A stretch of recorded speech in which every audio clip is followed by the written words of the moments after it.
coming this evening. I'm just up here to introduce our MC, Mike Jenny.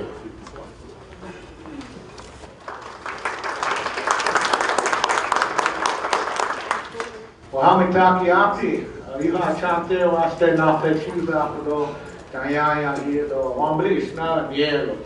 Hello, my relatives, Mike Jetty, member of the Spirit Lake Dakota Nation, and a Turtle Mountain Chippewa descendant. Honored to be here tonight, and tonight I get to kind of keep the show flowing here a little bit. So they told me MCAT is live streaming this, and so I'm supposed to keep my jokes clean, I guess. So, but usually I greeted you tonight in a traditional Dakota greeting. I said, "Hamitaki api," that means hello, my relatives. And Dad said, "Mike, always greet people as relatives." And I asked him why. And he said, "Well, that way you can hit them up for cash later on." So that's an old Indian trick. And so I've been telling that joke for a lot of years. And so that's the oral tradition and practice. It's like these Missoula staff, they know that joke by heart now. But just glad to be here tonight. And let's give the Indian Ed Department here a big round of applause for bringing us together and putting on this celebration. As we honor the graduating seniors, it's awesome. Is anybody feeling like they're sort of getting over the COVID-19 blues? A little bit, yeah, but we still got some work to go, so it's glad to see people wearing the masks and staying safe. But I work at the Office of Public Instruction with Indian Education for All, and I get to work all across Indian country, and I know several folks from all across the state with the different tribes working with Indian education, but we're always really proud of what happens here in Missoula and get to go to the Kiayo powwow and see a lot of these folks participating in cultural traditions and stuff. So it's a real honor for me to be here tonight. So thank you. As we, in Indian country, we like to start out our events with a prayer. And so we've asked Dana Wilson from Crow Country to come up and start us off in a good way today. So come on up, Dana, and say a few words for us. And later on, you'll get to hear from Dana. He's going to offer up some words of encouragement. So, I hope. Thanks, Mike. They asked me to pray, and I didn't know if you wanted me to do a traditional prayer or else fire and brimstone one. So I'll kind of I'll just keep it simple. Heavenly Father, we thank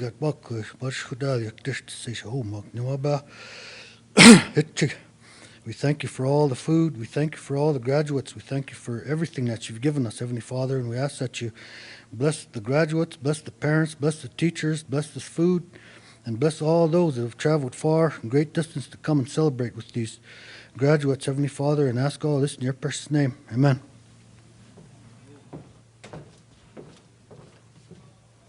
Thank you, Dana. And what we got, Melissa?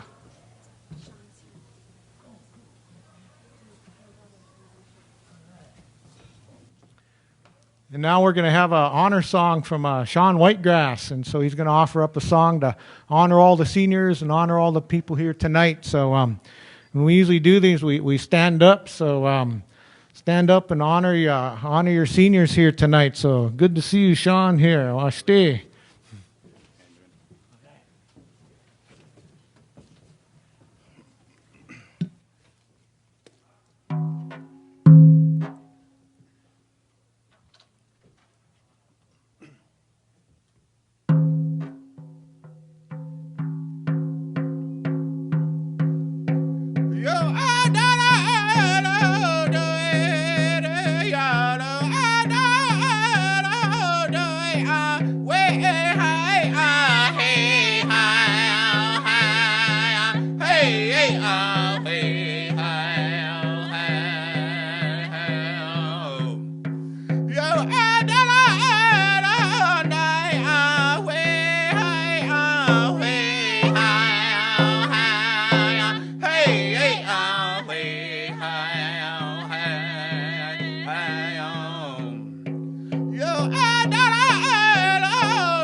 let's give the seniors a round of applause, and Sean, a big round of applause too for offering up that song. Beautiful. And so now we got the go-ahead, the okay to eat, and so we'll be eating as the event goes on through the night. But, you know, I was asking Melissa earlier tonight, I was like, why'd you guys pick me to be the MC? And she said, oh, because of your warm personality. And so I looked up warm in the dictionary, and it said not so hot. So that's another old bad joke. But earlier tonight, I was talking to my dad, and I said, Dad, you got a couple new jokes for me? I have to MC an event. And he said, well, you know, Mike, he said, there's that old saying, you never walk a mile until you've, don't criticize someone until you've walked a mile in his moccasins. And I said, yeah. He said, well, that's boring. He said, try and spend 10 minutes in my head. That'll be a real eye-opener. So I thought that was pretty good. So let's see here. What's next on our agenda? And so with this, I get to introduce the superintendent of Missoula Schools here, Dr. Rob Watson, and he's going to come up and introduce some other folks. So let's give Dr. Watson a big round of applause here for leading the ship in Missoula County Public Schools. So.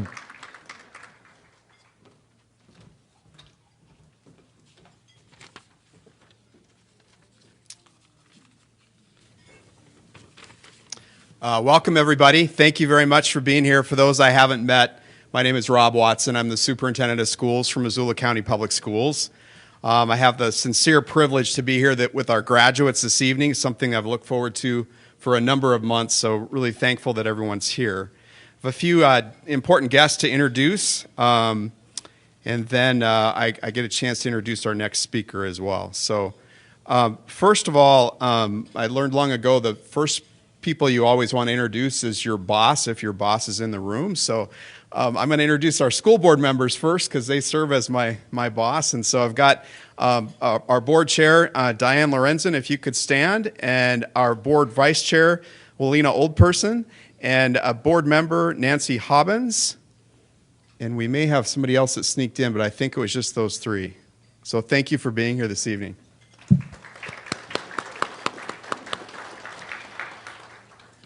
Also have a chance to introduce our high school principals that are here this evening, so I'll have them stand and be recognized maybe after they all stand. So we've got Ryan Reddick from Sentinel High School, Judson Miller from Hellgate, Ryan, go ahead and stand up, Judson, Kevin Richland from Willard, Kellen Palmer from Sealy Swan, and I know I saw Jennifer Courtney from Big Sky, so give them a hand, please.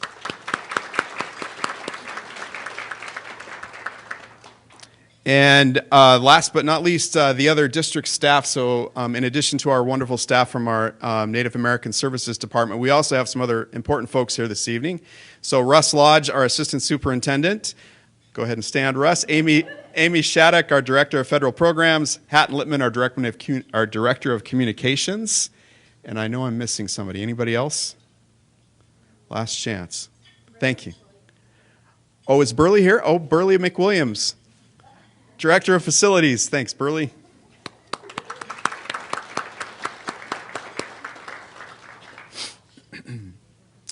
Okay, just a quick word from me. Students that are here this evening, you've worked very hard to get to this point. Please know that your dedication and your time and your commitment has really been noticed by all of us and really appreciated, especially in the middle of a pandemic. So thank you for your dedication.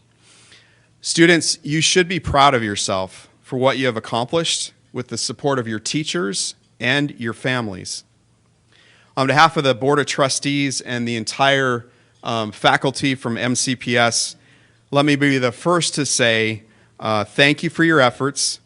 Great job in reaching this goal. We know that you're going to reach many more goals beyond this, but great job so far reaching this goal. And finally, congratulations. Let's give our students a hand.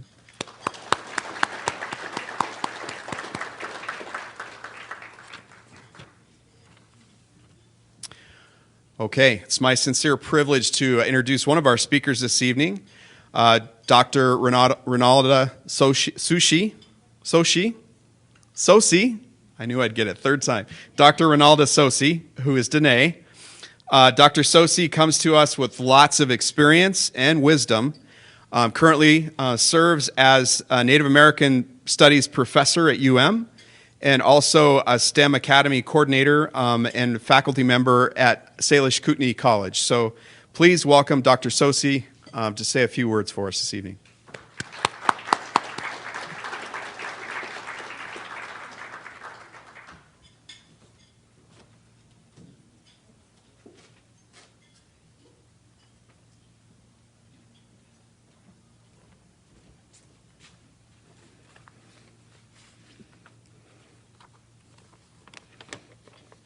Making sure I keep on track with my notes and time.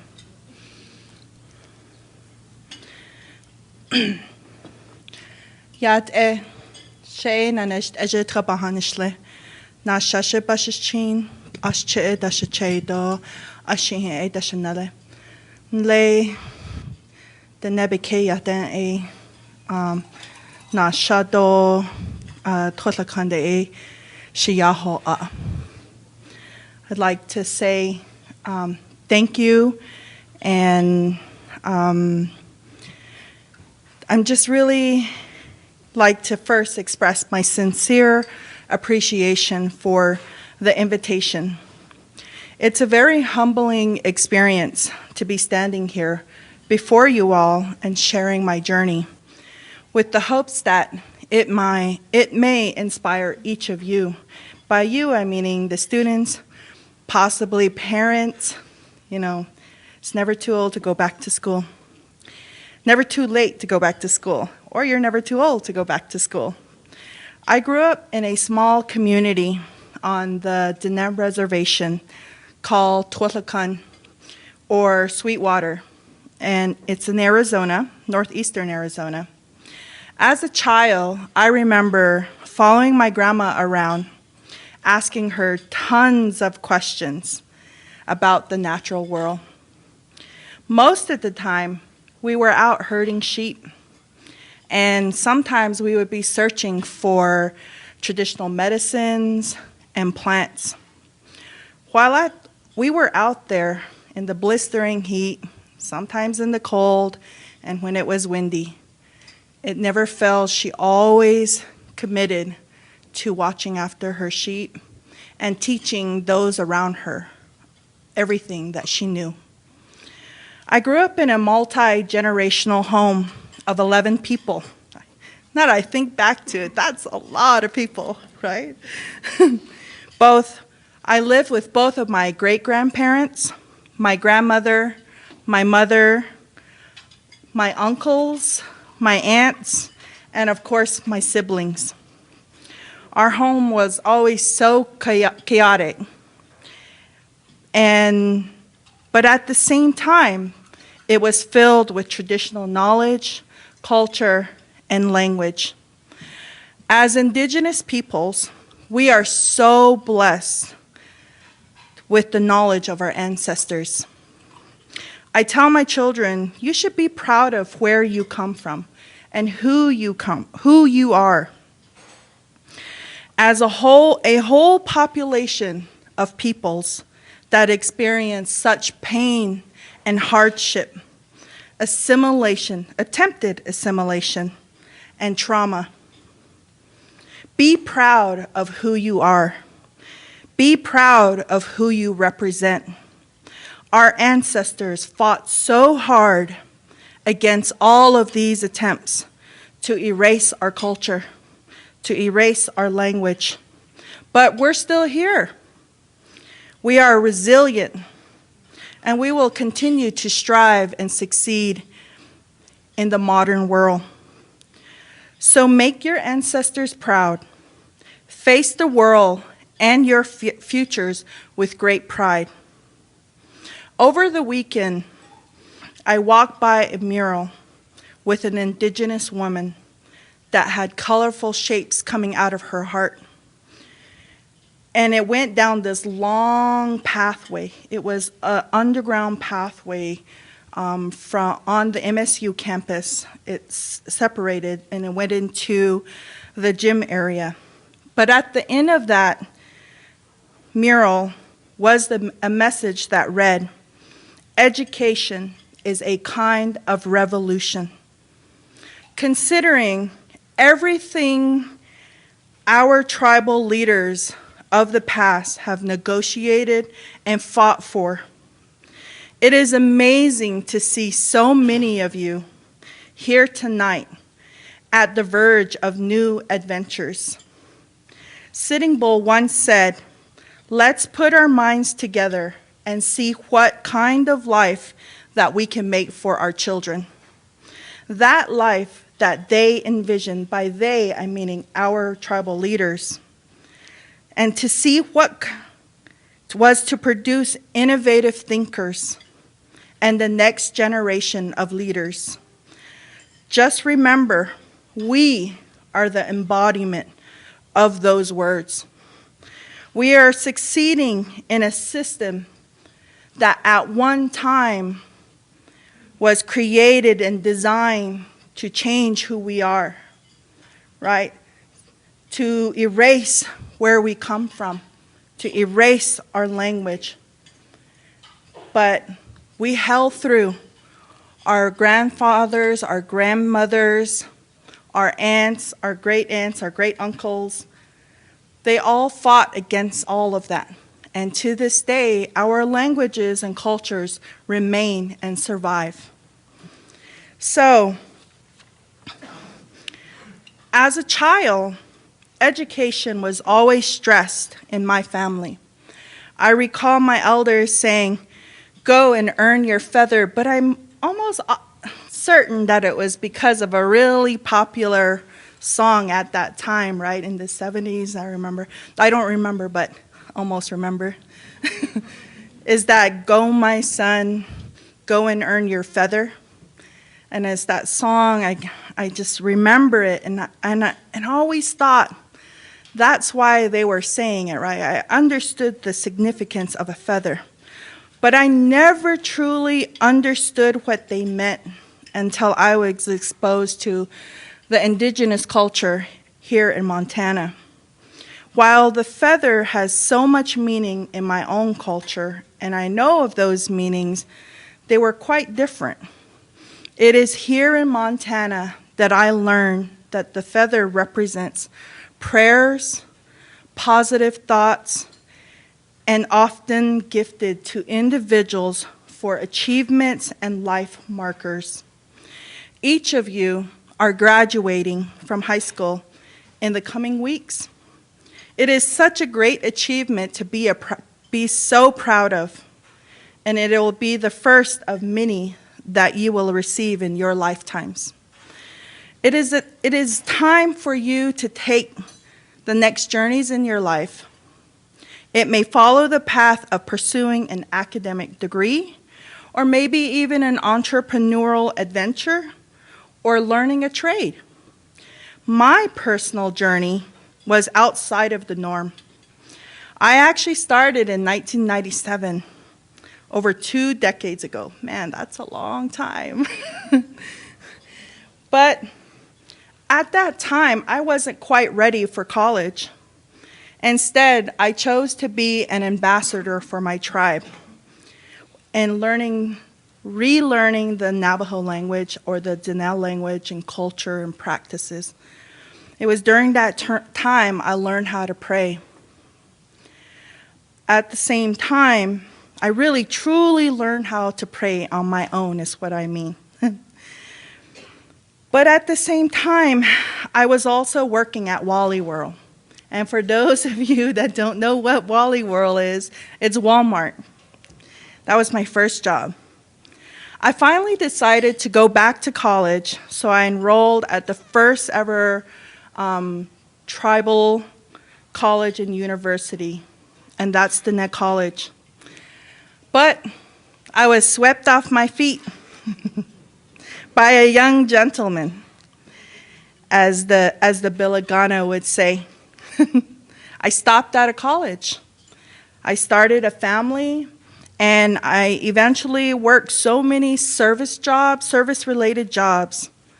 My husband and I both started worked together and we started a photography studio. It was successful. While I enjoyed meeting new people and providing them with family, memories, and keepsakes, this was not my passion. This is not where I saw myself. I often would reflect back on the conversations with my grandmother. I was always so amazed on how much she knew without even going to school a single day in her life. When she was growing up, the government officials would come out to the reservations and force children to attend boarding schools. Her parents and her grandparents would hide her when they came around. I remember her telling me the story that her grandmother told her that she needed to stay home. She was the eldest of her family. It was her responsibility to tend to the sheep, to watch over her grandparents, her elders, and of course her parents. But she yearned so much to go to school, and she wanted to go to school just like her siblings. As a result, all of her siblings would learn the English language and would learn a trade. But for my grandmother, she had never gotten that opportunity. She always expressed how much she wanted to go to school with her siblings. She instead gained all of the traditional knowledge of weaving, of collecting medicines, making traditional foods, and livestock rearing. I have always acknowledged that my grandmother was indeed the lucky one out of all of her siblings. She was the lucky one, because it is through her our language survived, and our culture survived, and our practices survived in our family. It is through her life experiences that I am able to stand here before you with two powerful tools that I use to not only guide my research, but to teach my classes and to live a life that my ancestors would be proud of. These two tools that I'm referring to is number one, Indigenous and Dene worldviews. This allows me to remain connected to my culture, our language, and our homeland. Because when each of you are off on your own adventures, far from family and far from home, always remember that your family's prayers and positive words of encouragement will always follow you wherever you go. The protection and guidance of the holy people or the Creator are going to be there alongside you as well. Number two is Western scientific teaching training. This has allowed me to address environmental issues that impacted the Dene communities for so many decades. If you choose to pursue an academic career, I'll have to tell you, it is such a rewarding experience to give back to your community. I encourage you, in fact, no, even better, I challenge you, each of you, to use the knowledge that you gain to help your communities, your Indigenous communities. Our communities need scientists. Our communities need lawyers. Our communities need educators. And so many different types of experts. And this is so that we, meaning Indigenous Native communities, will no longer have to be dependent on non-natives coming into our communities and telling us how to do certain things like developing environmental policies or even how to educate our youth, because we will have that power to do that and to forward that and to pass that on and to drive and let our tribal nations be successful. While returning to school as a non-traditional student, it had its challenges. It is by far the best decision that I have ever made in my entire life. I started again at Diné College, but this time I actually completed an Associates of Science degree in General Science.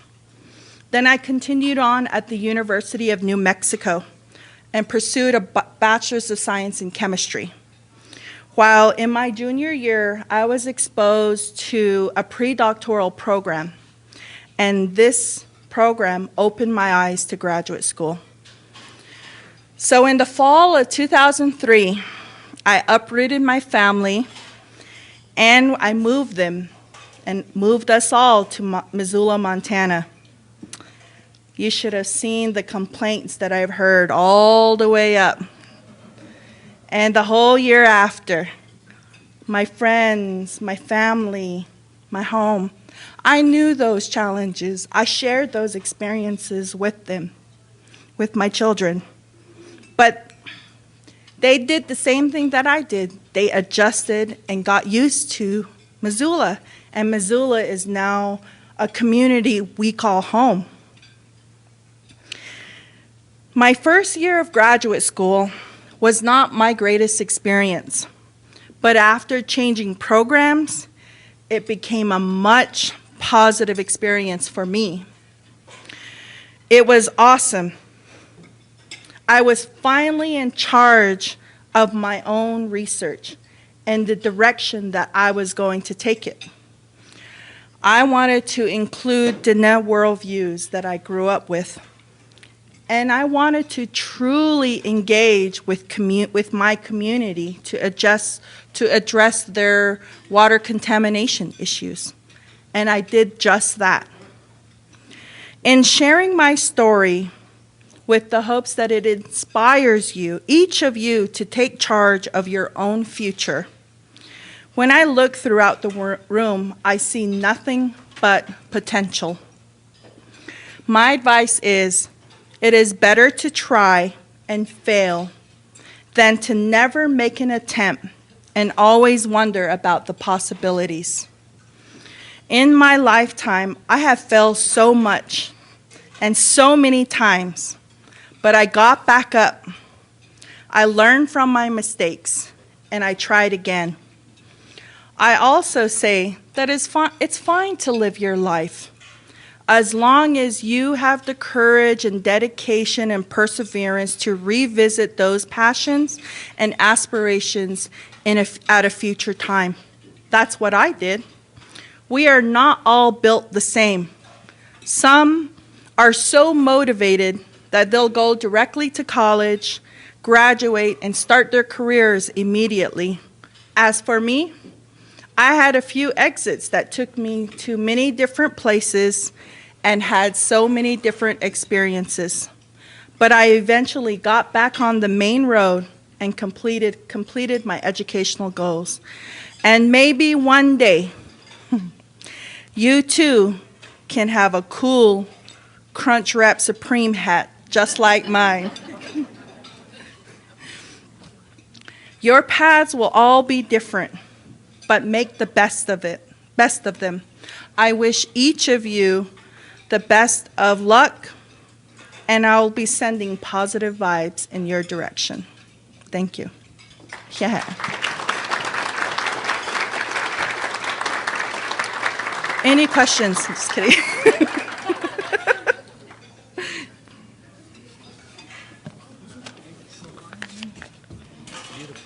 Thank you.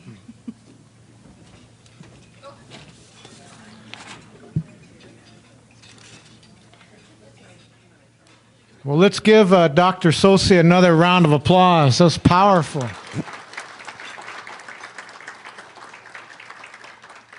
Makes me want to sign up for your classes. So, where are you going to teach at? Montana State? All right. So, some of you interested in being future Bobcats out there, make sure you sign up for a class. So, I didn't mean to offend any Grizz out there, though. I see some head shaking. But, when you're thinking about, giving that advice, When I was younger, I was just graduating from school, and my high school counselor told me, she said, Mike, you're not going to amount to too much. And I said, well, why? She said, because you always put things off and procrastinate.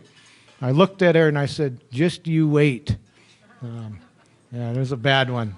But then I joined the Procrastinators Club, and we still haven't met yet.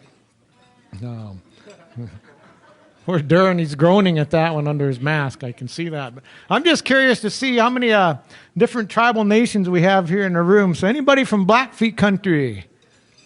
All right, okay. Let's give Blackfeet Nation a big round of applause. Yeah. How about Salish country? Any Salish in the room? All right. Ponderay, any Ponderay? Kootenai. Anybody from Kootenai? All right, well, stay. Let's see here. How about from Crow Country? Anybody from Crow Country? Way over there. All right. Chodaji. Dana, he taught me the Crow word for dog. I said, what's that? He said, Dioji, Dioji. And then he said, say it real slow. D-O-G. Dioji. How about Northern Cheyenne? Anybody from Cheyenne country? I know Dern is. Yeah, right on. Let's see here. Fort Belknap. Any Ani or Govon in the room? Right. About Assiniboine. Any Assiniboine in the room? Some Nakota. All right, Nakona. Let's see here. How about Dakotas? Any Dakotas in the room? Hey, all right, well, stay. Let's see, where am I going here? Let's keep moving this way. Rocky Boy. Anybody from Rocky Boy? Chippewa Cree. What about Little Shell? Any Little Shell folks in the house? And let's give it up for Little Shell being federally recognized. That is awesome. Who did I miss? Did I miss anybody, Ray? I get everybody. I think I got them all. So, one of the cool things about Montana is we actually, did I miss Dene? Hey, we got some Dene in the house. Well, I should say that. How about anybody from a tribe that's not in Montana? Yep, a few. All right. Well, welcome. So, Glenda, you got your hand up. So,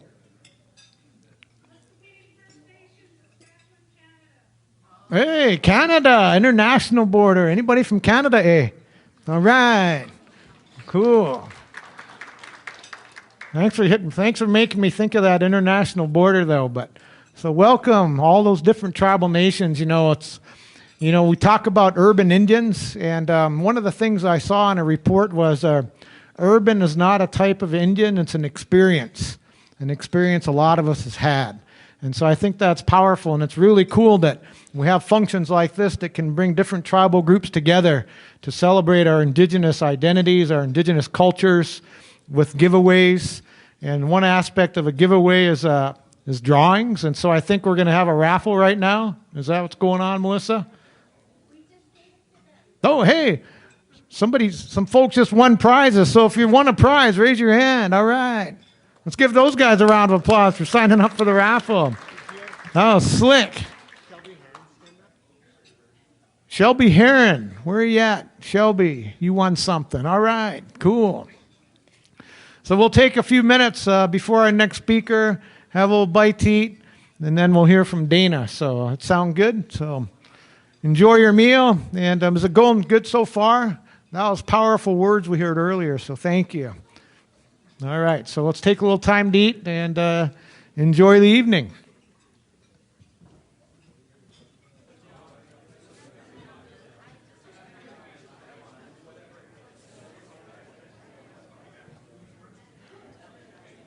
Everybody enjoying your meal? Let's give the staff here at the hotel a big round of applause. Let's let them hear us in the back room there for feeding us. If they come around, thank them, because I know they do a lot of hard work behind the scenes to make this happen, to feed us and give us good food. So, I'll give you a little advice here. My dad told me one day, he said, Mike, do you know how you stop a buffalo from charging? I said, no. He said, take away its credit card. So, and you guys know why you never see a buffalo hiding in a tree? Because they're really, really good at it. So, All right, I got some groans on that one. Yep. Okay. These I should have. I'm glad I waited to tell you after you ate, so I didn't ruin your appetite with those jokes. So, with this, it's my honor to introduce Dana Wilson. I've known Dana for a few years, seen him around Indian country. He's a former tribal councilman, welder, and he's done a lot of cool work with the Crow language, with developing a Crow language app to keep the Crow language alive, 7 generations into the future. And so, very powerful work. And, so let's all give Dana a big shodaji. And so as he comes on up, so thanks for being here, Dana. So.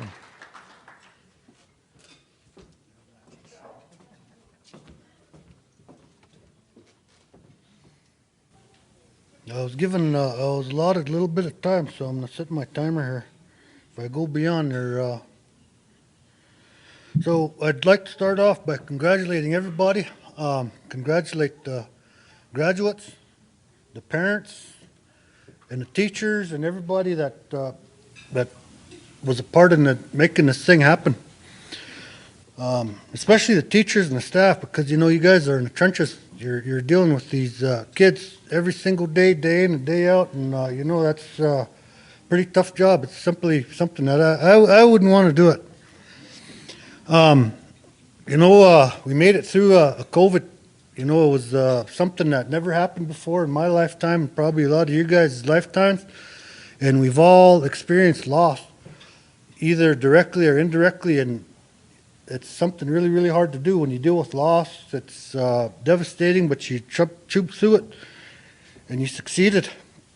A little bit of history about myself. I grew up on the Crow Reservation in a little place called Wyola, and it's at the foot of the Bighorn Mountains, and grew up around there, and there's a bunch of wild Indians there, that don't really speak English very well, and when they just barely learned how to use their forks and spoons when they eat.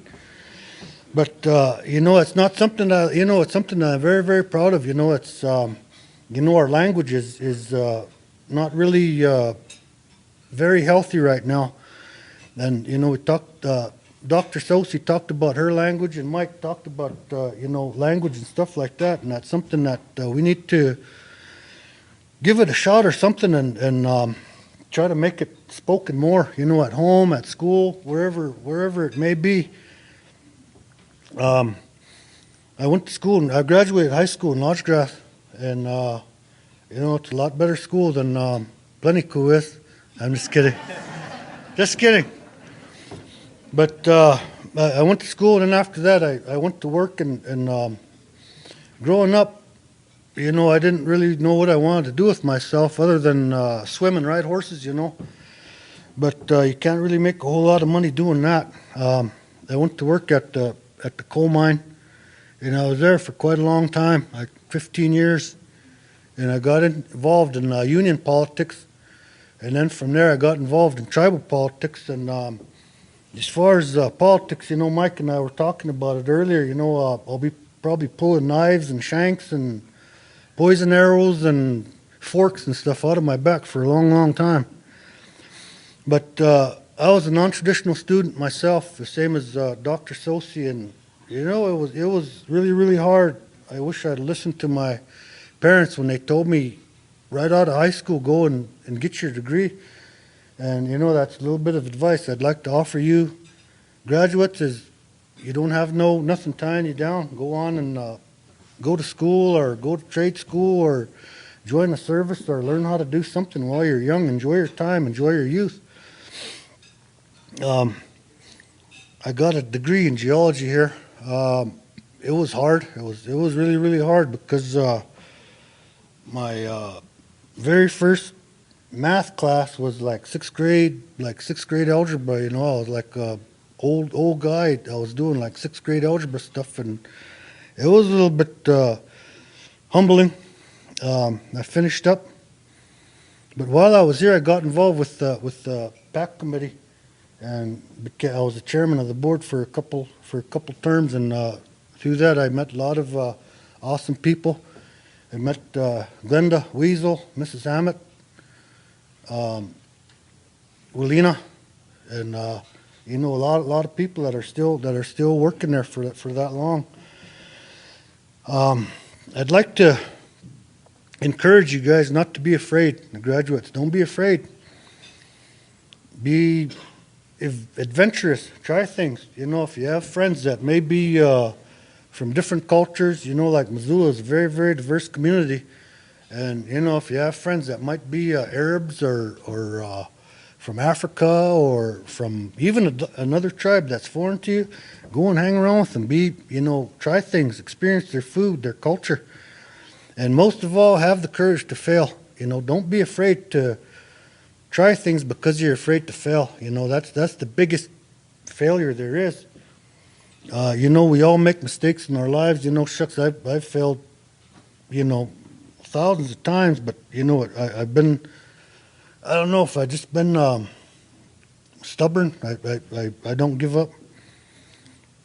And be courageous. You know, being courageous is not being, you know, like people that say that they're not afraid of anything. That, you know, they're either a liar or they haven't really experienced anything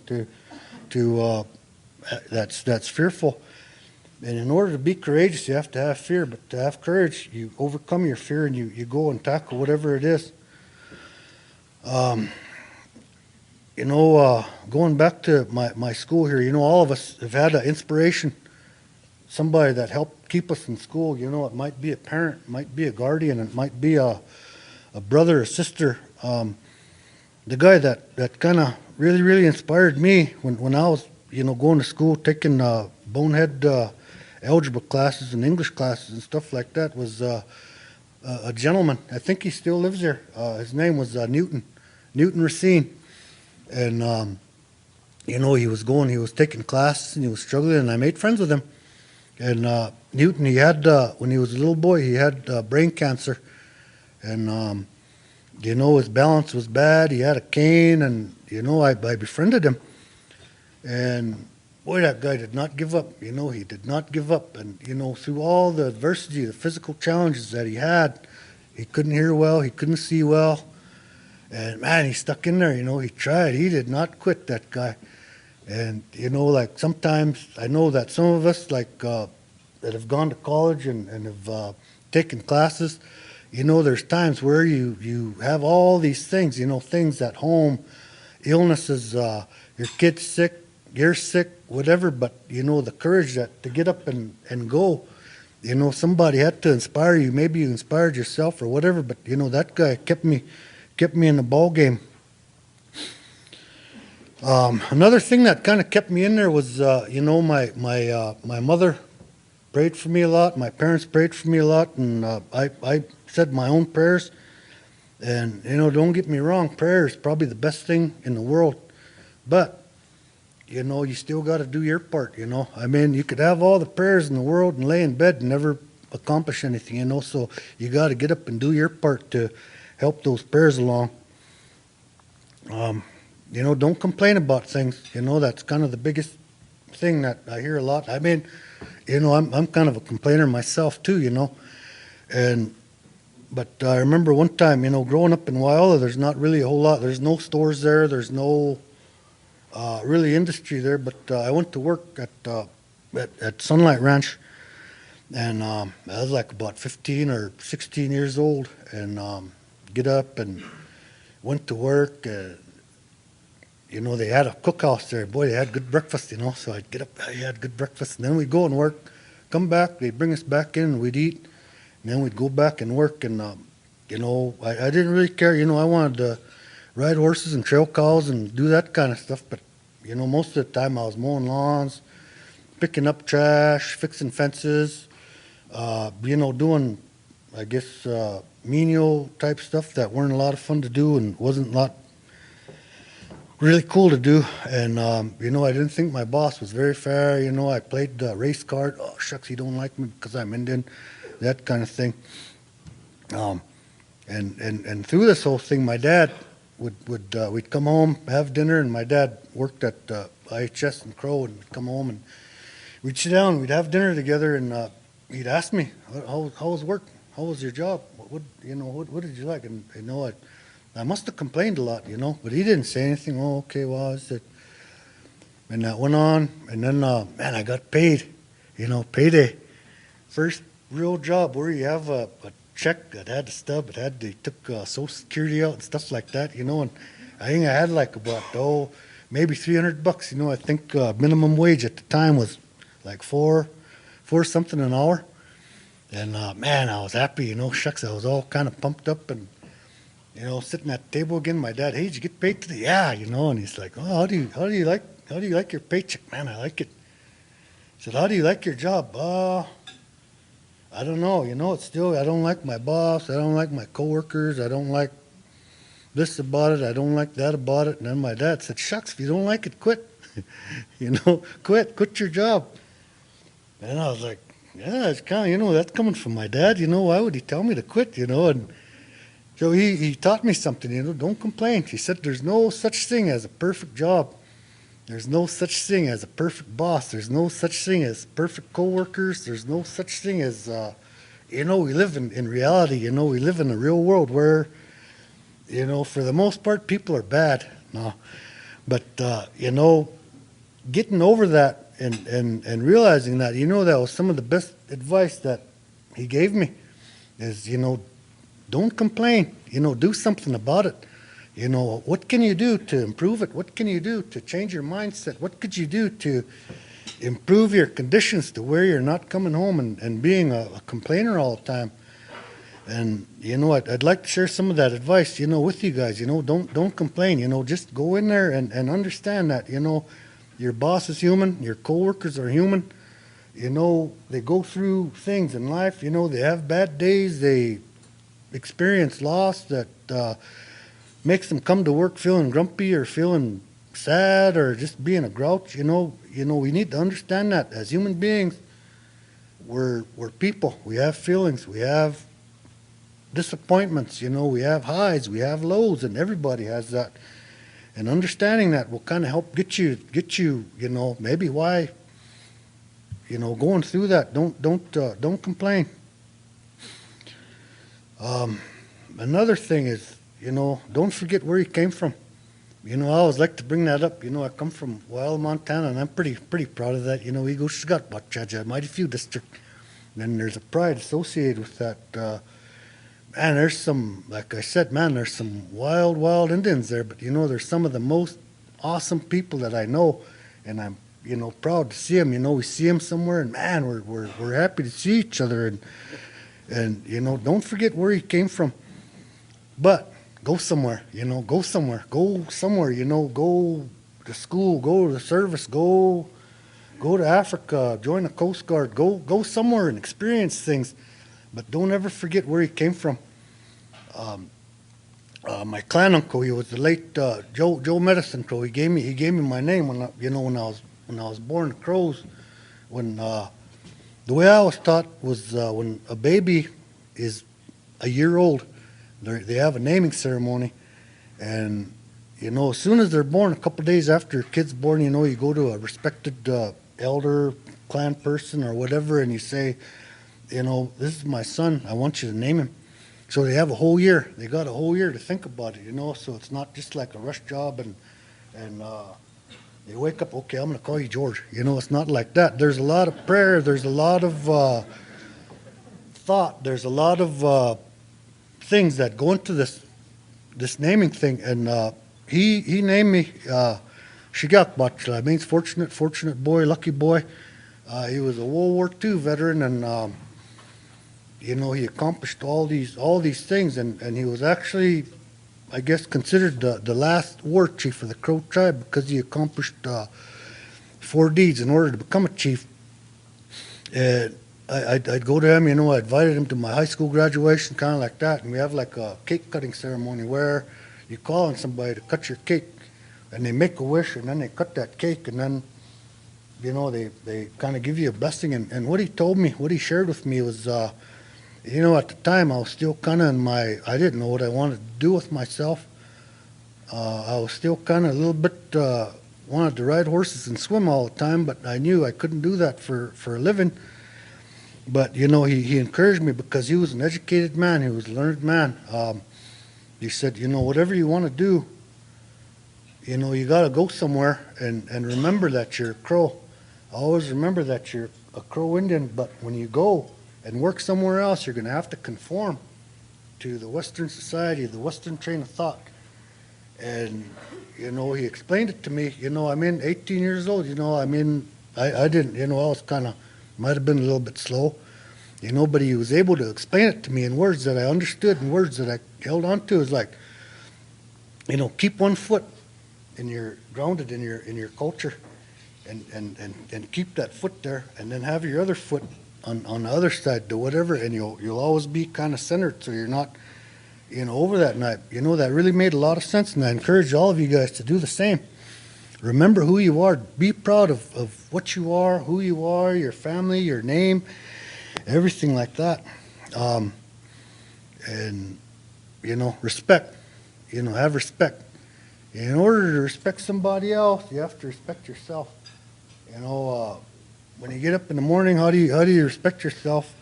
You get up and, you know, you should take a shower, clean yourself, get up early. You know that's the way of cleaning yourself. You respect yourself. Put on a clean shirt. You know, clean clothes, and people judge you. It's kind of unfair. They judge you by your appearance. You know, like if somebody's walking around with like Glenda over there. You know, she's walking around. She's dressed nice, and people, for the first time, if somebody never seen Glenda before, she's dressed nice, they'll say, hey, you know, this person respects themselves. This person has everything together. And, you know, that's what one of my uncles told me. You know, he was giving me the same talk. You know, respect yourself. Shucks, get up in the morning, wash your face, take a shower, put on clean clothes, wear a nice shirt, you know.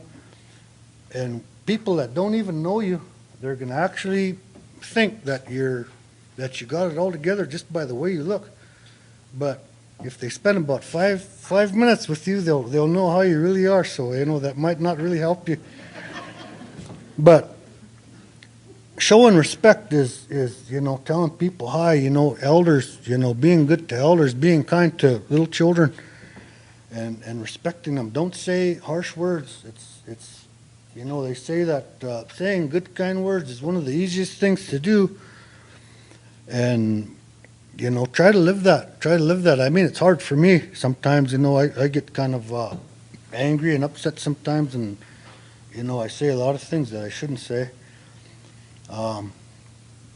Does anybody know anything about Maslow's hierarchy of needs? Abraham Maslow. Some of you guys here? You do? Mike Jetty does. I'm going to use Mike as an example. So there's a triangle, right? Maslow's hierarchy of needs, and according to Maslow, they only say about 10% of people today reach self-actualization, right? Self-actualization is knowing who you are, knowing what you're going to do, is actually being on top of your game, being at your A game. But in order to get there, there's all these other things on the bottom that you have to have, right? You have to have your physiological needs met. I mean, you have to have food in your belly. You have to have enough sleep. You have to, you know, be able to breathe good. You have to be able to drink water. You know, all those are physiological needs. And like 200 years ago, 250 years ago, you know, the tribes, I bet you that it was probably tipped over. I bet you there was probably like 80% of the people, maybe more, that actually had the self-actualization. And because the physiological needs were already met by the tribe, you know, the tribe as a whole would help these people. As soon as a kid hit the ground, you know, they belong to a tribe, they belong to somebody. And for Crows, you know, I mean, that's you know, I mean, I could only speak, you know, for Crows, and it was just my version of it. And the next thing underneath or above physiological is safety. You know, you got to feel safe. And the tribe provided that safety. The tribe, you're safe. You're in your lodge. You're in your teepee. And the Crow people, they say that you have four mothers. That you got your mom that actually had you, carried you in her stomach for that time. You have the ground, the Mother Earth. you have the teepee, and then you got the sweat lodge. Those are crows, you know, four mothers that they have. So you run to that, and that keeps you safe. You know, you feel safe. The next one is belonging. You need to feel like you belong to something. And like I said earlier, the crows have a clan system, and you know, you're born, you belong to a clan. Like Bishi Chittik, I'm a member of the Big Lodge clan. So I have all these other Big Lodge people, these other Big Lodge clansmen, brothers, sisters that I belong to them, and they know me, I know them, and you know, I feel a sense of belonging. Another thing that is love. You know, you gotta feel love, and love does not necessarily have to mean like in a romantic sense. You know, it could be the love that Mike has for his dog or his goldfish or something. You know, you gotta have that love, something to love that feeds your goldfish and that kind of thing. You gotta have that. Another that right below self-actualization is esteem. You need to feel good about yourself. You need to feel that, yeah, I'm worth something. I'm part of something. I did this. I did that. And right now, all of you graduates, you should feel proud. You should have a little bit of esteem because you graduated from high school, and you know that's an awesome thing. But on the flip side of that, you know, we have our self-esteem. It comes from our clan uncles. Our clan uncles would sit here and they brag about you. Oh, shucks, this guy did this and he did that, and they brag you up. And crows aren't supposed to really brag about themselves. I know a lot kind of do, but you know, it's not their clan uncles are supposed to brag for you. But on the flip side of that, they have what they call a teasing clan. Iwut Kasha. Your teasing clan, shucks, man, them guys, they drag you down, you know, like they say all kinds of bad things, you know, like just horrible things, and that other people seem horrible, but you know, to like somebody that's lived it and grew up around that is something good. Like my teasing clan, there's bad word eats kids, bad word, you know. And I was on a trip to North Dakota. Another thing that I do is I'm an auctioneer. I sell things, you know, an auctioneer. And we got invited to this doings. It was a cancer awareness thing, and we went to Four Bears, and kind of a crowd like this, a big crowd, and I seen one of my teasing clans way in the back. And I started, you know, I kind of introduced myself. You know, there's a lot of crows that are in North Dakota, you know. I said, you know, I'm Dana Wilson. I'm a crow, but don't worry, I'm going back home tomorrow, you know, because I think those North Dakota people are kind of tired of, you know, all those crows being around there. And I was talking to him and you know, doing that, and I seen this guy way in the back, you know. I said, I recognized him. That was my teasing clan. And I did a shout out, you know. I said, hey, there's my teasing brother over there. He's, you know, he's this and that, and he's a recovering womanizer, and you know, stuff like that. And the lady that he was with really kind of punched him, you know, and he kind of had to explain it, and I, you know, had to kind of rough it. But that's a role that the teasing clans do to each other. You know, you keep everybody in line. And the last part is self-actualization. And, you know, I don't know what shape, if I was to draw a shape and to try to depict visually what self-actualization, you know, according to Dana, I guess, is, it would be kind of a circle.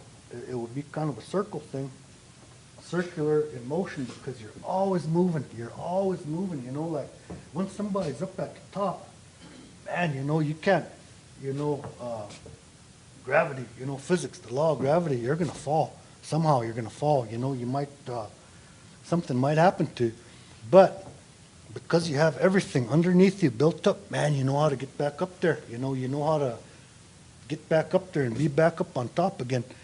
Because like I said, you know, right now, Mike Jetty self-actualized. He knows exactly what he is, what he wants, what he's got in life. But what if he wakes up tomorrow morning and his goldfish is floating upside down, you know? And he might feel bad, you know. He might feel bad, and he might drop from the top, and he might drop a couple notches, and he'll go through his thing, he'll go through his grieving process, he'll get through it, and he'll eventually make his way back up to the top. So I encourage all of the graduates to don't give up. You know, something bad happens to you. You know, pick yourself up and climb back up there. Another thing that I'd like to encourage the graduates to do is to say thank you. You know, saying thank you, giving thanks to somebody, it's easy to do. And when somebody tells you thank you, man, that makes somebody else feel better. You know, even like, somebody holding the door, like, there's a lot of times where, I try to be, a gentleman and, see people coming, walk in the store and kind of sit there and hold the door and open for them. And, a lot of people, they don't say thank you. They don't say thank you. They just kind of walk right in and kind of like your noise. But there's a few that do say thank you. And, it feels good. Hey, you're welcome. But tell somebody thank you. And to the graduates, the best thank you that you could give your parents, the best thank you that you could give whoever it was that inspired you, maybe your grandparents, maybe your sibling, is succeeding. Make good choices. Especially for the parents. If you want to really tell your parents thank you, go to college and finish. You don't have to go to college. Go to trade school, do something, get a job, and be self-sufficient, be autonomous. Be able to make this thing, and that's the best thank you that you could give to your parents. Instead of like, just kind of being there and not just laying around and expecting everything to be handed to you. Let me see how much time I got. Felt like I talked for a long time. My throat's getting a little bit dry. Again, going back to failure, a lot of you probably heard about Michael Jordan. Know Michael Jordan, probably arguably one of the best basketball players to ever hit the court, anywhere in the world, not just Chicago, not just in the world. And one of the things that he said, one of his quotes is, I quote, "I've missed more than 9,000 shots in my career, and I've lost almost 300 games. 26 times I've been trusted to take the game-winning shot and missed. I've failed over and over in life. That's why I succeed." He wasn't afraid to fail. He wasn't afraid to fail. That's why he succeeded. These failures made him a success because those failures were what drove him. These failures were what made him who he was. And, that's something that everybody could do. Not everybody, of course, not everybody's Michael Jordan. Not everybody, can do that kind of thing. But there's something in life that you're really, really good at. There's something that only you could do and only you can excel at. And if you find that, and don't be afraid to try it. Don't be afraid to get your hands wet. Don't be afraid to get your hands dirty. Get in there and do it, because, being afraid to try, that's the worst failure ever. And that's, so again, I encourage you. Congratulations. Thank you for inviting me. I really appreciate it. And again, congratulations to everybody, the students, the graduates, the parents, and especially the staff here. Thank you.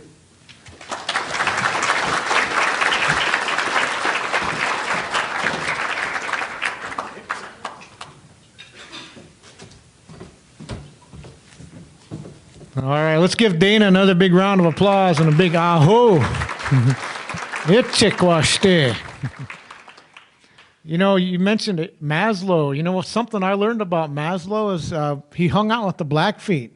And one of my coworkers, Lana Running Wolf, was talking about this, about how a lot of Maslow's work was influenced by Blackfeet worldview.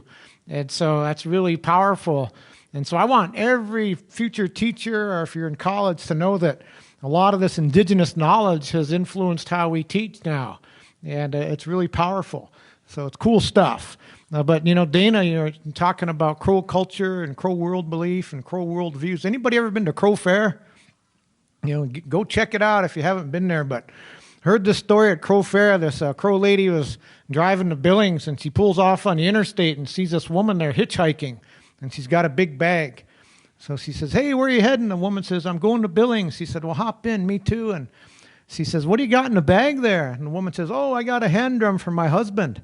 She said, "Really? Good trade." All right, so there's my shout out to Crow Fair. So with that, we're gonna start honoring our seniors here, and so I'm gonna call up some of the principals here. So from Hellgate, Judson Miller. So Judson, come on up. Let's give him a round of applause.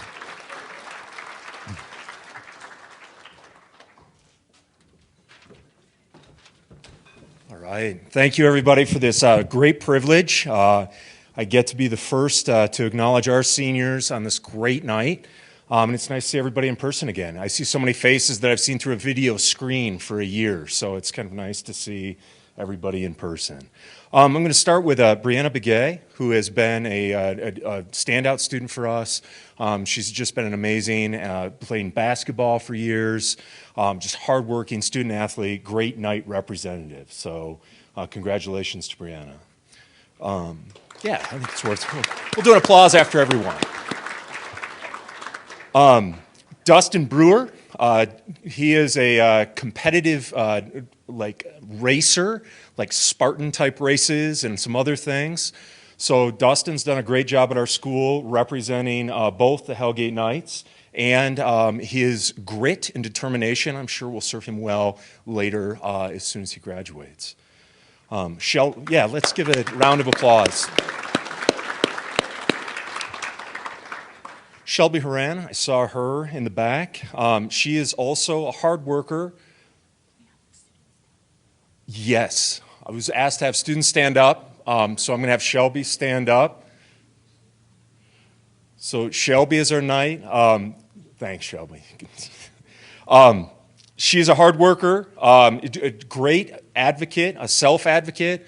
Her teachers were glowing about not only her work ethic, but also what she brought to the classroom and her ability to engage with all of her teachers and really excel academically in the classroom. So people were very excited about her, and congratulations to Shelby. And Antonio Rodriguez, thought I saw him. Antonio? All right. He was recognized for just being an all-around, very humorous and engaging student. People really appreciated having him not only in the classroom, but helped keep the hallways both humorous and flowing, and people enjoyed, our adults and other students really enjoyed engaging with Antonio. So big congratulations to him as well. So, thank you. And that was our list of RSVP students. So that's what I have. Thank you.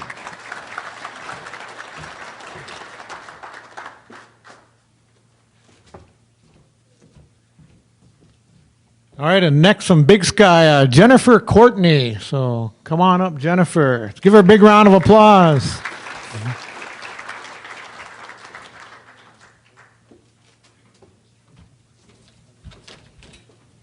Thank you, everybody. I'm very humbled and just really honored to be here to celebrate with all of you tonight. So our first student I'd like to represent is Jeremiah Campbell. So Jeremiah, stand up, please. Jeremiah has been part of the auto program. He's one of our few students that's gone all 4 years in the auto program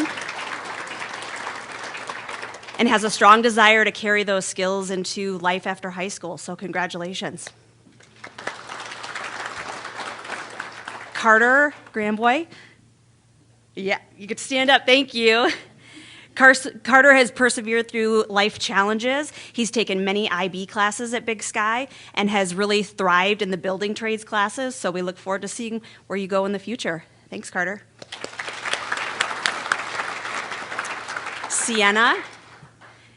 Sienna Hill has been part of our Health Science Academy for 4 years at Big Sky. She's been accepted to the University of Montana to study pre-nursing. She also has earned the Higher Pathways Scholarship, so congratulations, Sienna.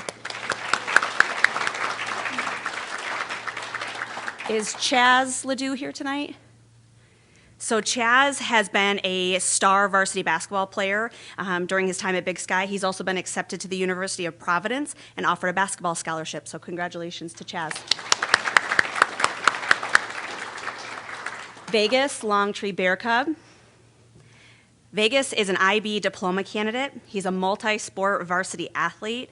He is also a Higher Pathway Scholarship recipient. He's the 2021 Youth Lead Now Activism Award recipient from Empower Montana. He's focused his work on missing murdered Indigenous women and teaching self-defense courses to Indigenous women. He's also been accepted to the nuclear program in the U.S. Navy.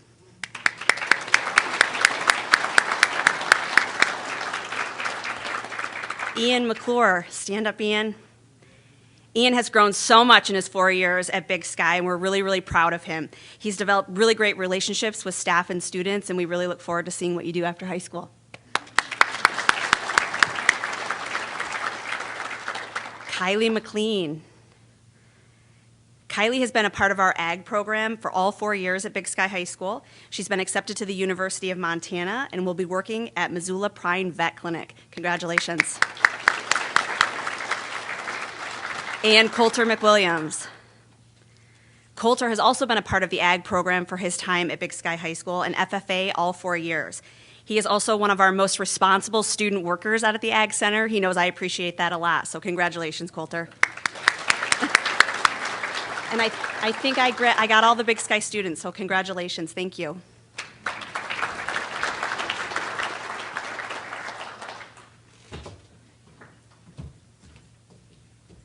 All right, next from Sentinel, Ryan Reddig. So come on up, Ryan.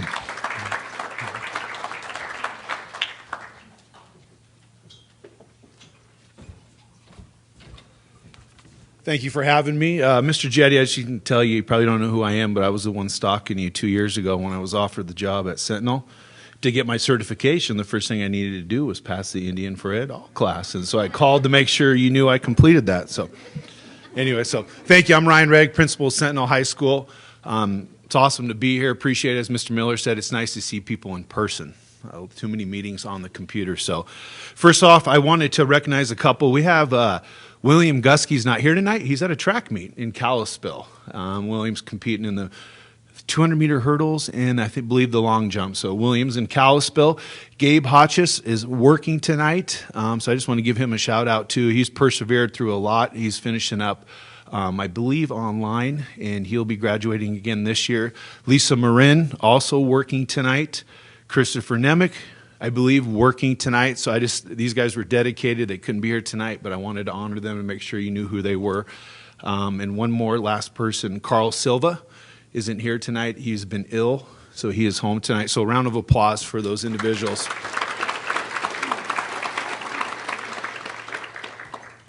First person I wanted to introduce here tonight is Novik Thomas. Stand up, Novik. Actually, come on up here, Novik. I don't want to do this alone. Come on up, man, if I'm going to do this. So I got to know Novik. I've been here 2 years. Novik may be small in stature, but he's a 4-year letterman wrestling. I've watched him compete, and I would not want to mess with this guy in the back alley. He'll put you in a pretzel in a heartbeat. Also, Novik volunteers for the CareNet Pregnancy Support Center. He also volunteers reffing, youth sports, coaching, and he's going to be heading to the U, majoring in biochemistry. Novik Thomas.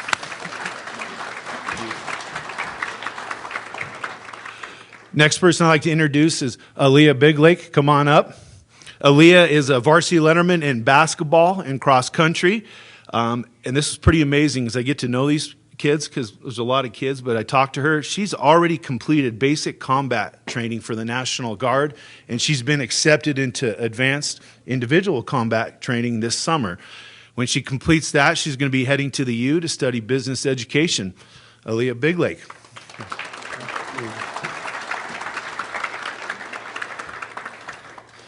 Next individual here is what I call our Apex champion. Apex is an online curriculum, and Maurice Boland, come on up. Maurice was a couple credits behind. I know there was a talk about procrastination, but when we have Apex online curriculum, it allows students who may have not done what they were supposed to be doing their junior year to quickly get caught up. Maurice here has been in the Sentinel Club lacrosse team, all while working as a shift manager at McDonald's, so he has balanced his time well here in the last year. Maurice is going to continue to work, earn money for college. He's undecided on where he's going to go, but he knows he's heading somewhere to study business administration. Good job, Maurice.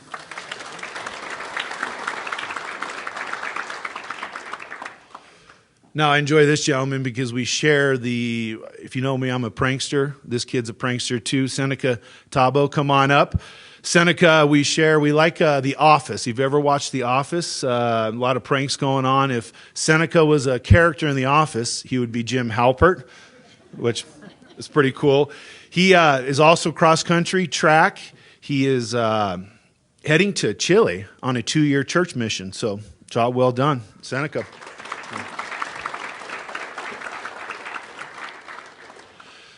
Ty Sleeping Bear, come on up. So Ty here joined us late this fall. Pretty amazing. Started in the MOA, returned to Sentinel in the fall. Been working hard to get caught up. Ty loves playing basketball. Every time at lunch, when the bell rings, I guarantee there's still one person playing basketball. When third, fourth, whatever classes after lunch is supposed to start, Ty is still playing basketball. So loves it. Also, huge artist, likes to draw, and you're supposed to be getting me that grizzly bear, correct? Yes. Ty Sleeping Bear.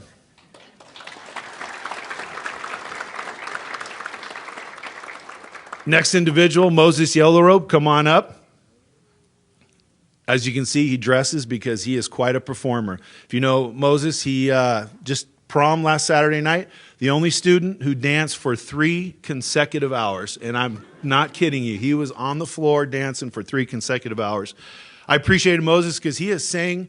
If you've ever heard this guy sing, it is unbelievable. He has sang the national anthem probably at 3 or 4 of our major basketball games. I hope to see him one time on The Voice or American Idol. In addition, what else? He's got some serious moves. I talked about that. There was something else I forgot. Anyways, appreciate Moses. He's a leader in our program, Life Skills program at Sentinel High School. Moses Yellow Robe. Trinity Robertson, where are you at? Come on up. I saw you come in. Trinity has played basketball for a couple years. Also, she's a big part of what we call the Spartan Ambassador program. Our upperclassmen serve as mentors to our freshmen when they come into high school. They teach them, tell them what classes not to take, what teachers to stay away from. So Trinity is a huge advocate for that. Appreciate her doing that. She's going to be heading to Dixie State in Utah, majoring in dental hygiene this fall. Awesome job, Trinity. Joel Oldperson, come on up.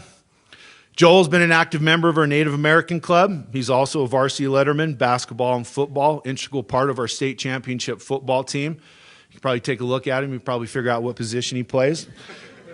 A great kid. He also volunteered for the Warrior Movement, a nonprofit suicide prevention program, and he'll be heading to the U this fall, majoring in forestry. Good job, Joel.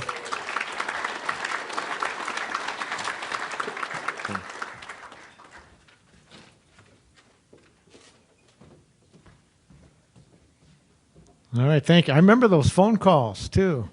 Yeah, it's pretty cool. One thing that's unique about the state of Montana is anybody who's becoming a new certified teacher has to take an online class that I created for Indian education, which is really neat for Montana. So a lot of future teachers have had to suffer through my online jokes.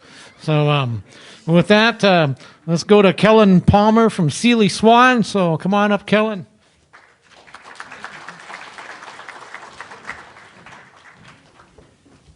Thank you, everyone. Excited to be here. Thank you to everyone who helped put this on. I tried to say all the names, but I'm sure I'd leave someone out. I'm going to have Quinlan Ream come up here, please.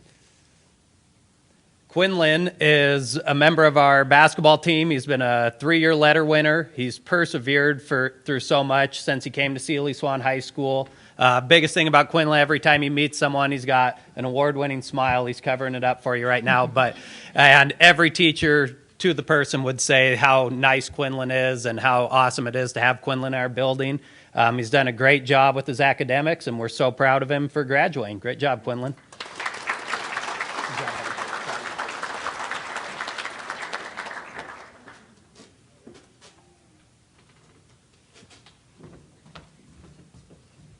And from Willard, Kevin Richland. Come on up, Kevin. Let's give him a round of applause.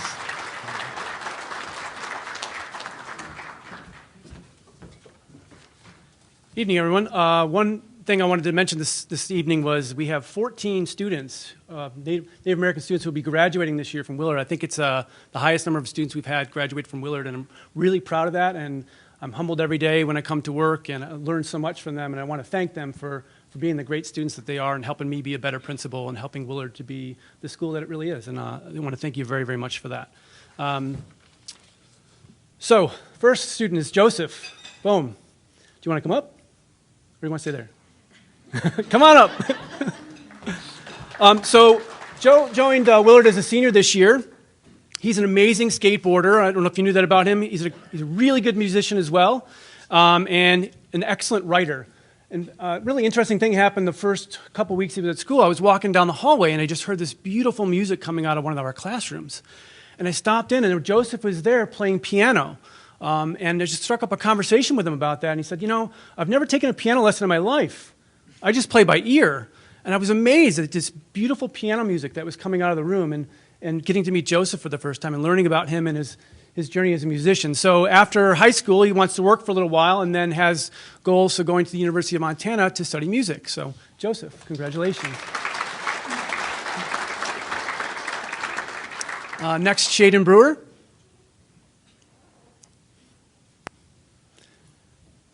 You can stand or come up, Shaden. It's up to you. You prefer to stand? Okay, great. So Shaden joined Willard this year as well. He's just a great addition to our school. He's a lot of fun. And, you know, it's really interesting in schools what you hear from students about other students.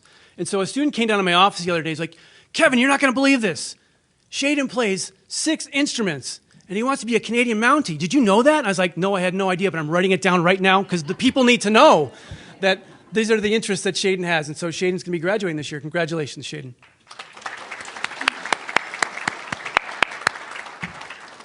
Next, we have Pine Miria Hurley Acevedo.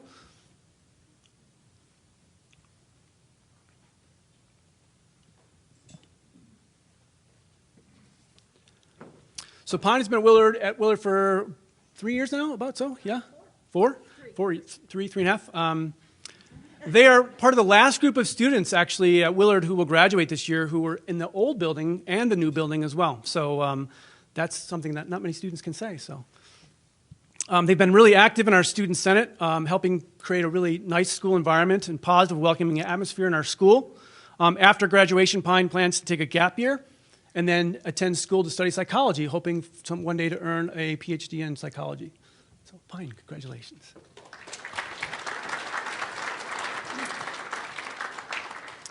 Finally, Madison Stiffarn.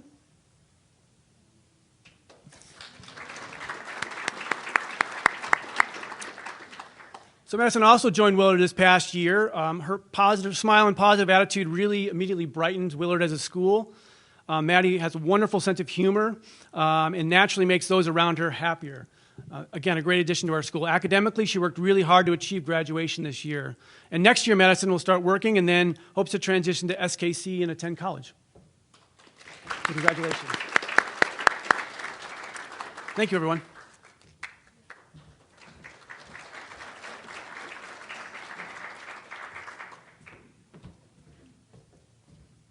All right, let's give them all one more big round of applause. That's awesome.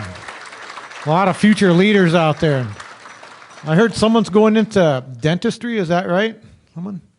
Yeah. Do you know? I heard that a dentist and a manicurist were going to get married. Are they going to fight tooth and nail? Another bad one there. So with that, our next thing is highest GPA presentation. So Melinda's going to come up and do that. So.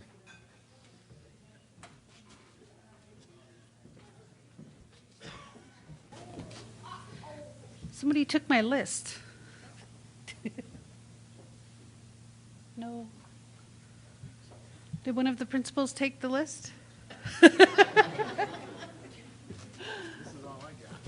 No, I had a list with all the GPAs on it.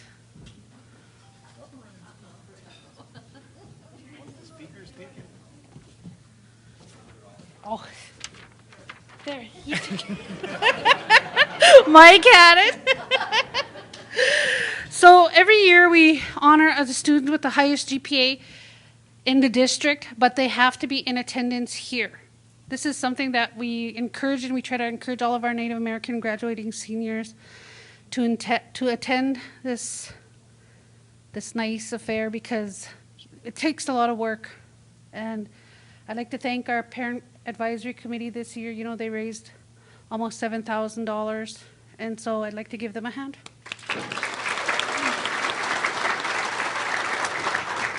And they will be up after I'm done to introduce themselves.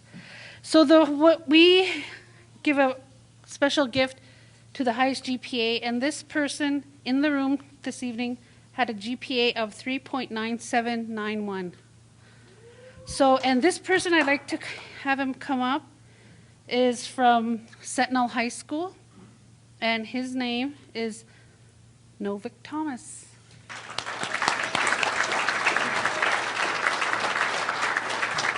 So the gift that we present to the highest GPA is a brand new laptop. So thank you. And so we also have special gifts. This year we had a little bit more extra money, and the Parent Advisory Committee has gift certificates for the rest of the high schools with the student with the highest GPA in this room. So we're going to start with Big Sky High School. And this person had a GPA of 3.311, and he is Coulter McWilliams.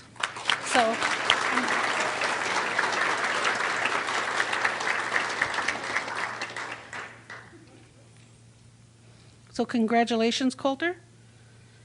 And then from Hellgate High School, the next person with a GPA of 3.3333 is Shelby Heron. Yay!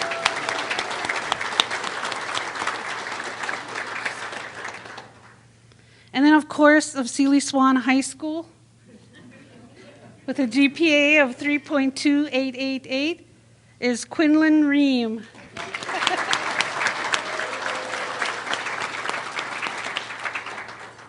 And then Willard Alternative High School. Unfortunately, the person is not here. She didn't show. So the next one is not here.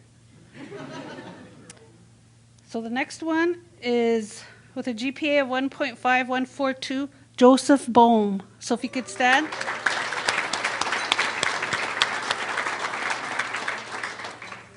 Oh, right there.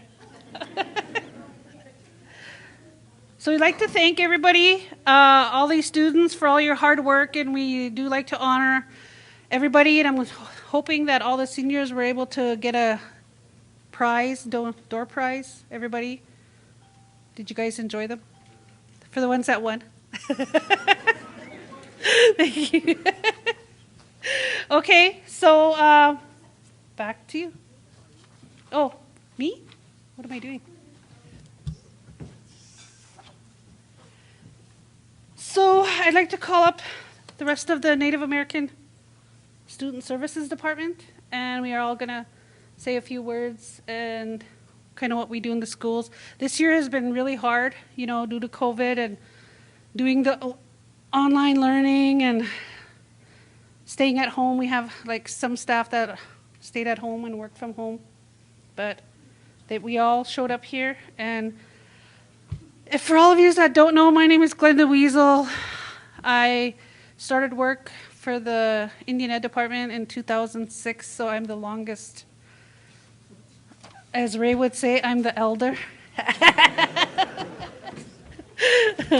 So, yeah, my school is Willard Alternative High School, and I do the data, and I do all the, so when I call you and you guys heard me on the phone, and I know you might have been surprised I knew your name, your address, your phone number. All that's confidential, though. But yeah, that's me. So if you have more children and I call, please answer. So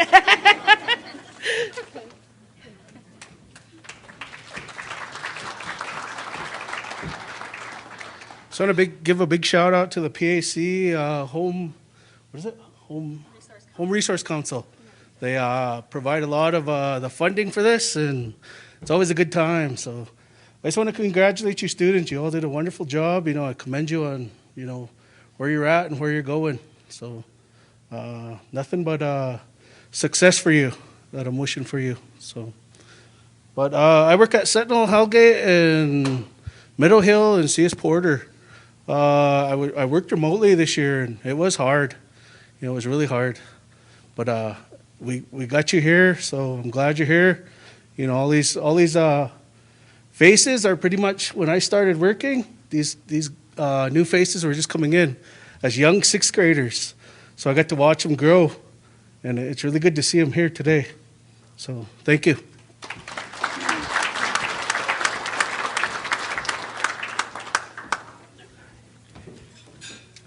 Hello, I'm the new guy in the department, and so coming in, I had to, Glenda got me all caught up on how things are supposed to go, so I learned that kind of from secondhand, and then had to kind of figure out how it's going this year. So it was an interesting year to come in.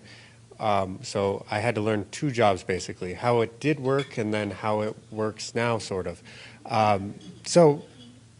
Spending time with these kids, I'm at Big Sky High School. Really, I learned so much from them and their perseverance through this time.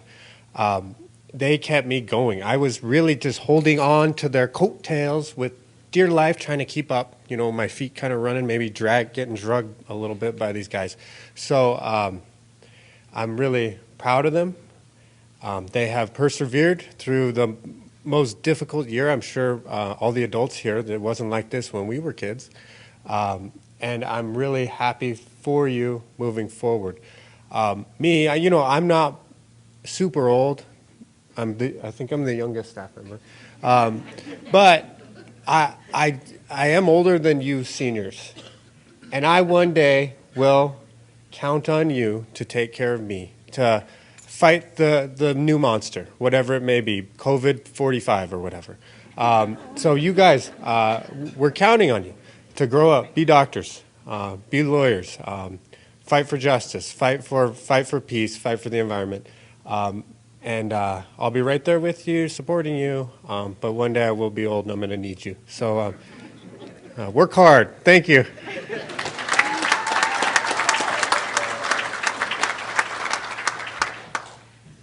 Can you see me?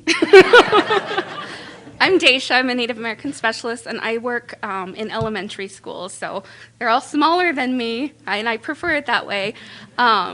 But yeah, I just want to thank everybody for coming today. I want to thank our speakers and all of our guests, superintendent and all of our admin staff for coming.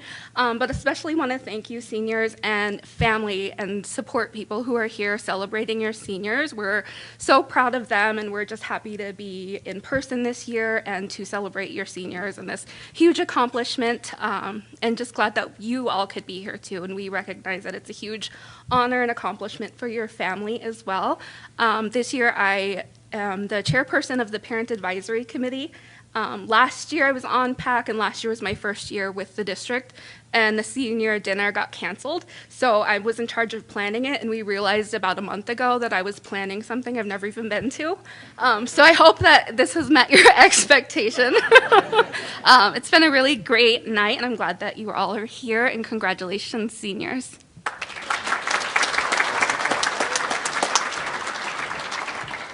Well, good evening, everybody. I'm Louis Yellowrobe. I'd like to congratulate the seniors and all of your very hard work.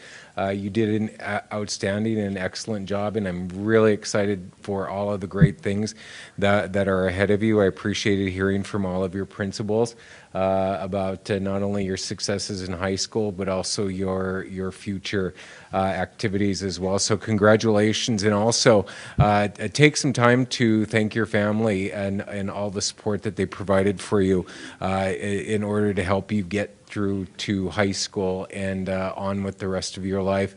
One last thing I do want to say is I work in the elementary schools. I do a read aloud program with kindergarten, first and second grade, and so I don't work with any of the high school students. And if I could jigger my job to make it a dream job, I'd only work with kindergarten students only. Those little kids and I are like peanut butter and jelly. It just works out really well. And then as they age, it becomes less gratifying, probably for the students. But I really do appreciate working with the kindergarten students the absolute most. And so that's the part that I look forward to whenever I go into any of the schools that I'm assigned with the kindergarten classes. That's the grade that I look forward to most. I think that comes out well when I'm working with those students. So again, congratulations, students, in your graduation at the end of the month, but also anything that you do in the future.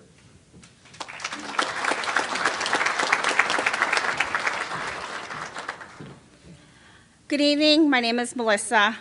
So what I do for the Native American Student Services Department, we changed our name too, by the way, this year. I am the Native American Specialist for Sealy Swan Washington Middle School, and I also work with the ELL program, the English language learners. And so I had the privilege to get to go into most of the elementary schools and test Native students. And so I also, so I got to work with kindergarten all the way through 12th grade. And so I was really excited to get to do that. It was hard for us as a department to just have so many people in our department, and it was a big learning curve, like for all of us as a department, to work together and to do virtual and the meetings and just what we do together and how we handle situations in for the school district here. We kind of like piggybacked off of one another and helping one another out in regards to getting to talk to the students or helping the families or the parents. And so I wanted to congratulate and thank all of our the department for everything that you do. You're amazing. Each one of us bring a specific skill to our department, so that as a whole makes us very powerful. And so I just wanted to thank you guys, and we did an awesome job. Daisha did amazing. She's like our little guru person.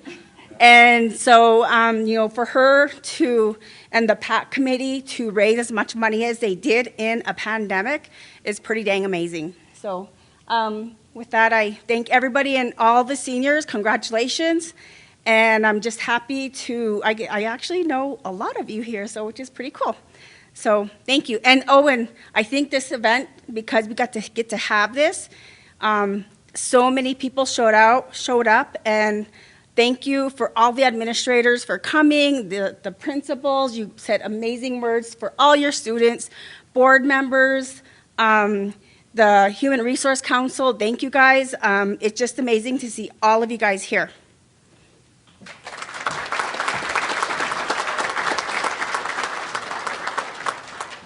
I'd like to have the members of our Parent Advisory Committee come up. It's Tony, Stephen, and Alina are present. Our teacher representative is Barbara Frank from Lowell Elementary School. She's not able to be here. And Amber Schaefer, who is a parent, is not able to be here tonight. Don't think I'm missing anybody, am I? No. Okay, I'll let them introduce themselves. But this is the team that organized and fundraised all year virtually. We met virtually all year. This is the first time we're all in person since the pandemic. So I'd like them to introduce themselves as well. I'm Duran Cafaro. I'm Vice President of the PAC, and I am a part of the PAC as a parent in the district. I have my son Carmen. He's going to start kindergarten next year, and that's really exciting. My son Buster, he's a middle schooler, and my niece Alina is a Sentinel High junior. Alina? Hi, I'm Alina. I'm a junior at Sentinel High School. I am the student rep, and yeah, he's my uncle, so.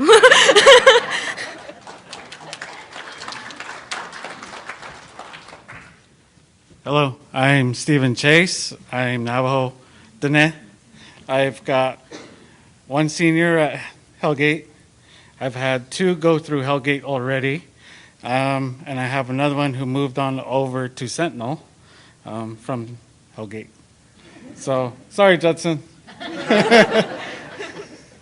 I've been on this parent advisory committee for about 2 years now. It's been an adventure, to say the least, just especially with what we all know has happened in the past year. Congratulations to all of you. Keep going in whatever you want to do. I'm sure you are all very bright. Thank you.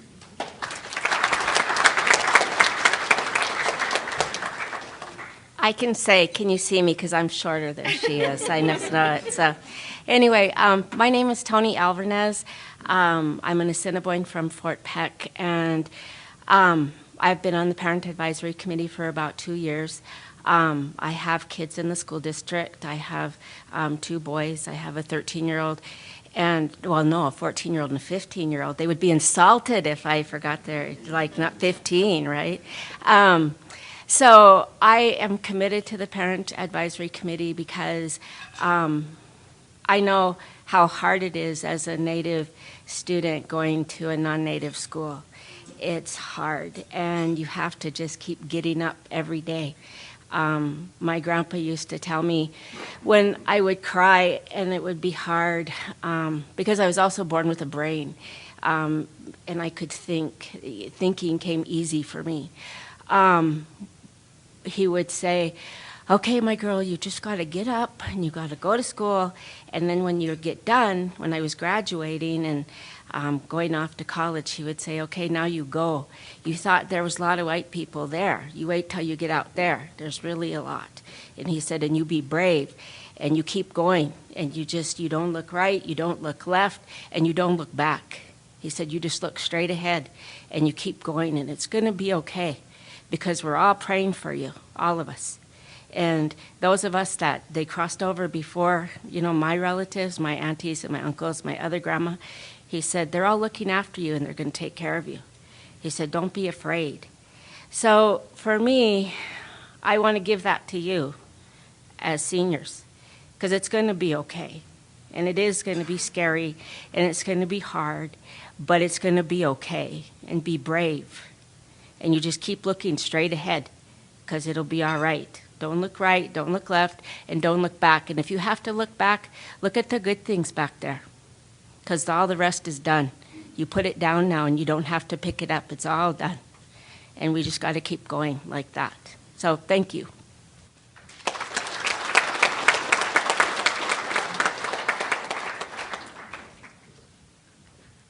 Thank you again to the Parent Advisory Committee. At this time, we would like to honor our speakers, Dr. Sosi, Dana Wilson, our singer, Sean Whitegrass, and our MC, Mike Jetty. If you all could see Glenda over by the wall, she has gifts for each of you.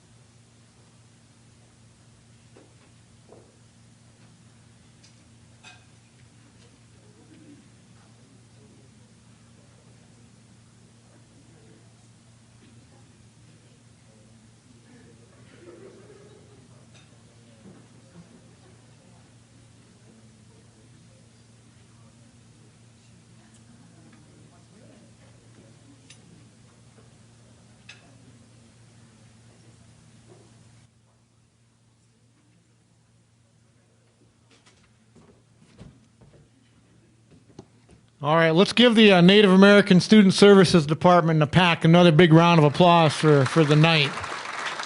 Wopila big thank you. And thank you for all you seniors. And to close it out tonight, we'll offer up an honor song. But before we do that, let's just do one big cheer for all these graduating seniors. Let's make them wonder what's going on in the lobby. Yeah, all right. And so to close it out, we'll ask Sean to come back up and offer an honor song. And, you know, on the way here, I was driving from Helen. I was singing the whole way, just flipping songs. It's one song to the other.